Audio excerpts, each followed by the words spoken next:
परंपरा को आगे बढ़ाने का संकल्प है हमारा, क्योंकि आपकी उम्मीद पर टिका है परिवार हमारा। अमर भारती एक उम्मीद, जज्बा बुलंद हौसलों का, जज्बा भारत के निर्माण का। दर्शन भीतर होता है। संसारी व्यक्ति ने आज तक संसार के जितने भी इंद्रियों के विषयों थे, उन विषयों को प्रदर्शन के लिए उपयोग किया है, लेकिन देव, गुरु और शास्त्र, ये भक्ति के जो स्थान होते हैं, जो आयतन होते हैं, तो चैत्यालय आदि जो होते हैं, जो समोसरण होता है, यहां पर अपने प्रदर्शन को गौण करना सीखें, उस आत्मदर्शन को प्राप्त करना सीखें। जब तक हम उस आत्मदर्शन की ओर भीतर की वह जिजीविषा लेकर के नहीं आएंगे, भीतर की वह इच्छा लेकर के नहीं आएंगे, यह जो बड़े बड़े मांगलिक आयोजन होते हैं, मांगलिक कार्यक्रम होते हैं, संसारी व्यक्ति के लिए कर्म निर्जरा में निमित्त ना होकर के यही कर्म बंध में निमित्त हो जाएंगे। भगवान की भक्ति जो है कर्म निर्जरा में निमित्त होती है, पुण्य आश्रम में निमित्त बनती है। लेकिन जब व्यक्ति उस मूल तथ्य को गौण कर देता है, अपने भीतर उस सम्यक की भावना को गौण कर देता है, अपने भीतर उस गुण की प्राप्ति करने की भावना को गौण कर देता है, तो यही आयोजन, बड़े बड़े मांगलिक आयोजन, ये कर्म निर्जरा में निमित्त न बन करके कर्म के आश्रव और बंध में निमित्त बन जाएंगे। तो हम लोगों की तो यही भावना है, जब आप लोगों ने इतना पुरुषार्थ किया है, इतना अच्छा डेकोरेटेड टेंट लगाया है, इतना भव्य साज सज्जा की है, इतना पैसा खर्च किया है, ये पैसा खर्च इसलिए किया है, प्रदर्शन के लिए तो नहीं किया, विश्वास से प्रदर्शन के लिए नहीं किया। कोई भी व्यक्ति इस कार्य को प्रदर्शन के लिए नहीं करता है, लेकिन कुछ माहौल इस प्रकार का बनता चला जाता है, प्रदर्शन की भावना भीतर से और प्रकट होते जाती है, बढ़ते चले जाती है, और उस समय व्यक्ति अपने मूल तत्व को भुला देता है, अपने आप को भुला देता है।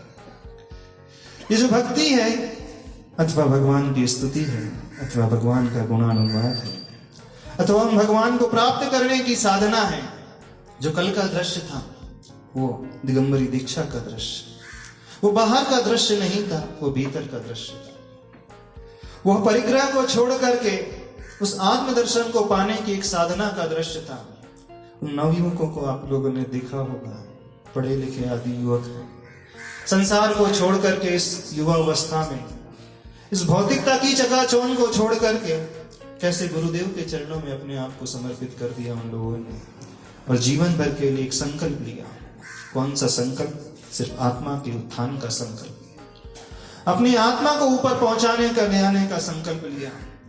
और वह संकल्प तब आता है जब व्यक्ति भीतर से कुछ संकल्पित होता है, भीतर से कुछ भावना भाता है, अपने आप को उस ऊंचाइयों तक ले जाने की, पहुंचाने के लिए कटिबद्ध होता है, तब कहीं वो कुछ कर पाता है।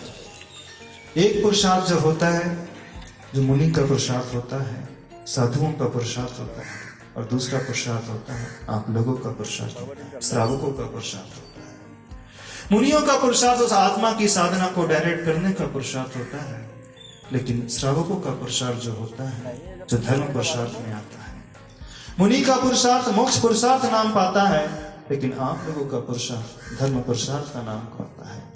मोक्ष पुरुषार्थ में व्यक्ति सिर्फ और सिर्फ अपनी आत्मा की ओर लक्ष्य लेकर के चलता है, और धर्म पुरुषार्थ में जो श्रावक होता है, जो भक्त होता है, जो पुजारी होता है, वह भगवान की आत्मा को लक्ष्य में लेकर के आगे बढ़ता है।